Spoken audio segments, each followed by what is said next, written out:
We now ask you to stay tuned for a repeat broadcast of the President's nationwide radio speech.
My fellow citizens and friends, with sorrow in my heart, I greet you on this joyous Easter day.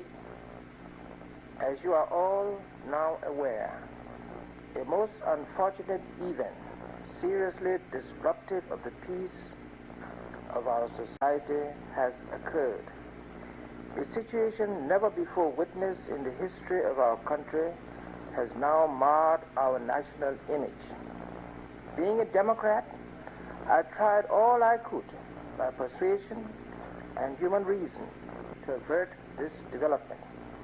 I did so because I was convinced that once permitted, a demonstration promotive of either side of the alleged issue of the price of rice would before long cease to be orderly. The issue, my fellow citizens, cannot be that of the price of rice, for I have made myself completely clear on this issue. First of all, only recommendations, as yet not decided upon, have been advanced by my Minister of Agriculture. Since these recommendations were made, and in view of the significance of this commodity to our national diet, government has been endeavoring to give serious consideration, taking into full account a series of expressed concerns, not to mention the debate within the Council of State. The Cabinet Committee is now actively at work, and suggestions from concerned citizens are still being welcomed. I have unequivocally stated, and I now emphatically restate, that when the final determination is made on the issue, it will embrace the interests of producers and consumers of this commodity, and will include as well the vital long-term interests of the broad masses of our people. In spite of our position on this issue, reasonable as it is, clearly stated and explained to the citizens in an atmosphere of democratic interaction between government and governed, a group of individuals came forth and requested permit for a demonstration on the identical issue. Government invited the individuals in an attempt to effect a meeting of the minds. True to our firm faith in democracy, the exchange was free and frank. We reiterated our assurance that the matter was continually under advisement, that we would still welcome any new suggestions, and that at the end of the day, only the supreme interest of the people would prevail in the matter. Soon we were again informed that in spite of all that had transpired, the demonstration would still proceed in total defiance of the laws of Liberia and duly constituted authority, notwithstanding the fact that they had been denied a permit when requested, and this information has been repeatedly brought to their attention. As I have sworn, as your president, to defend the Constitution and enforce the laws of the Republic of Liberia, I had to discharge those sacred responsibilities in defense of the nation and its people. in the merely occasioned by defiant and illegal demonstration, the most tragic misfortune occurred of the death of some of my precious and promising citizens and wounding of a number of others, all of this with the attendant development of damage to millions of dollars worth of property. Had government not exercised restraint, there may have been even more casualties. I'm deeply hurt and aggrieved by this national tragedy, and I extend preliminarily in this manner my sincere sympathy and profound regrets to the affected families. In the midst of this great and unprecedented national tragedy, I solemnly call upon all of my people, the people of the Republic of Liberia, to fully realize that they are in fact a united people and that their interests and welfare can best be attended in an atmosphere of condensed solidarity as they make peaceful adjustments to changing realities in their march towards higher heights. To attain this noble and desirable end, there must be law and order in the land. I repeat, to attain this noble and desirable end, there must be law and order in the land. And it has been this legitimate concern which has guided our action. Accordingly, we'll continue to be guided thereby, for we'll never abdicate our sacred trusts to the chaotic propensities of evil-minded individuals who pursue their selfish interests under the guise of seeking the people's welfare. How else can one characterize the chaos unleashed by such individuals, which has led to the very un-Liberian acts of hoodlum tactics, of looting and destruction of property of our own people and our foreign partners in development? Am I to conclude that my government's policy of encouraging the exercise by all of their fundamental human rights has been used by these few anarchists to sow within our midst the seeds of discord, confusion, destruction, and death? I appeal to you, my people, to become real Liberians once again. Liberians who follow a wise and time-tested tradition of continuity and change as they walk the pathway of national development and progress.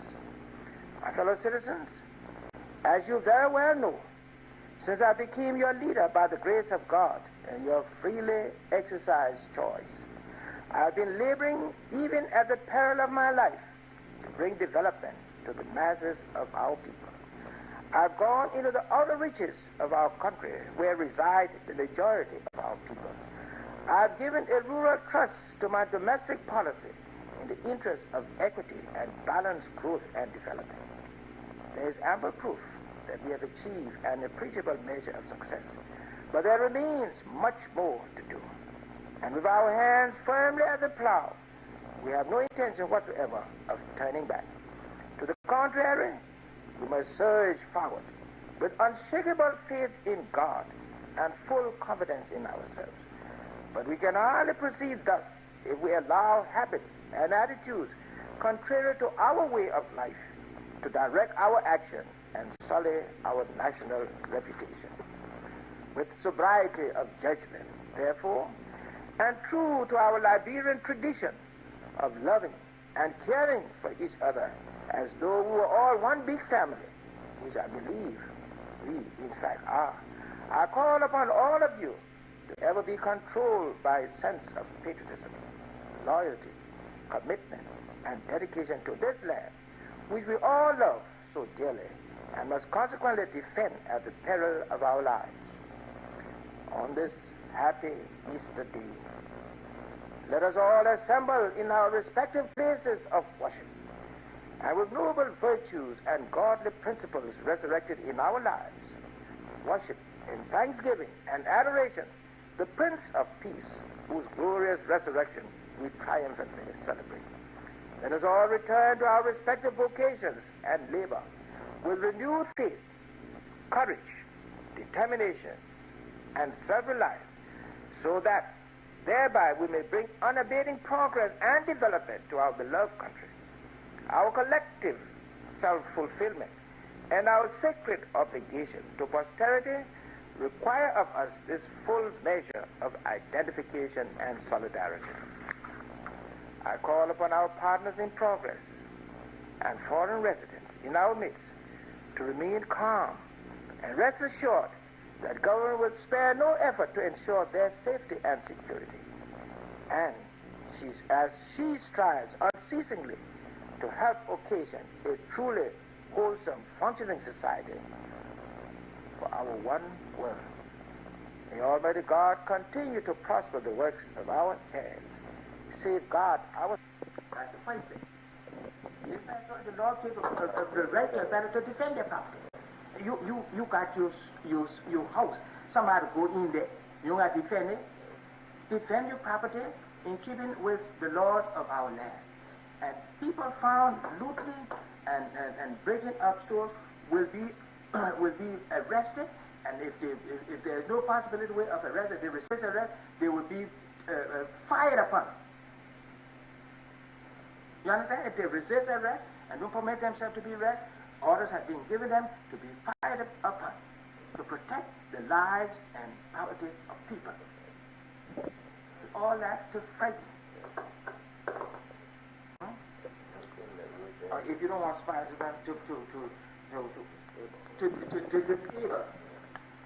disable them as appropriately as the circumstances demand. Yes. To disable them.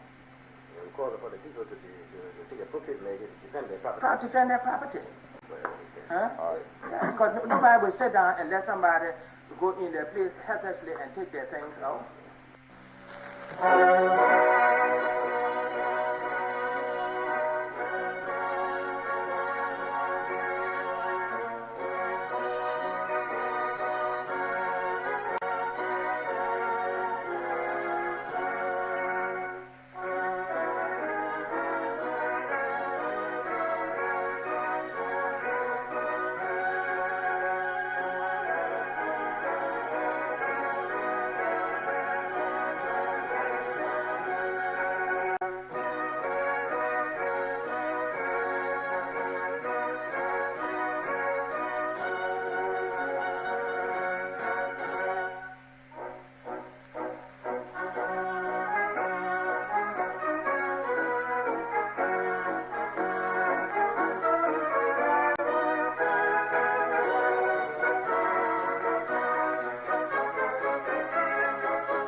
You've been listening to statement by the President of Liberia.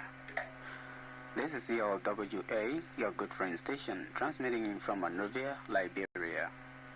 It's now 15 minutes after 12 o'clock.